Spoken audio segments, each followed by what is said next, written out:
नमस्कार महाराष्ट्र, या क्षणाची अत्यंत महत्त्वाची आणि मोठी बातमी समोर येत आहे। मुख्यमंत्री एकनाथ शिंदे यांनी दिला राज्यपालांच्या हाती मुख्यमंत्री पदाचा राजीनामा।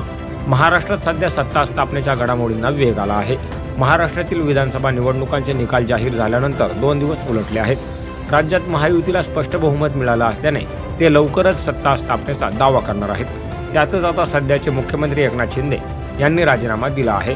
आज एकनाथ शिंदे यांनी राजभवनात दाखल होत मंत्रिपदाचा राजीनामा दिला आहे।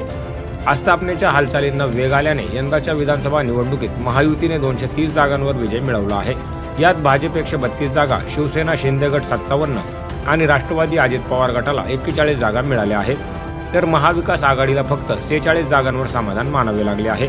यात काँग्रेस 16 जागा, ठाकरे गट 20 जागा आणि राष्ट्रवादी काँग्रेस शरदचंद्र पवार गट 10 जागा मिळाल्या आहेत, तसेच अपक्ष इतर यांना 12 जागा मिळाल्या आहेत। यामुळे राज्यात महायुतीची सत्ता येणार हे निश्चित झाले आहे।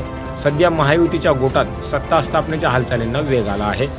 त्याच पार्श्वभूमीवर मुख्यमंत्री एकनाथ शिंदे, उपमुख्यमंत्री अजित पवार आणि देवेंद्र फडणवीस हे राजभवनात दाखल झाले।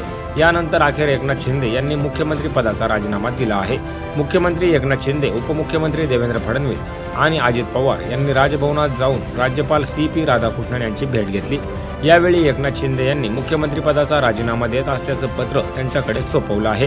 Bureau report, N Marathi news.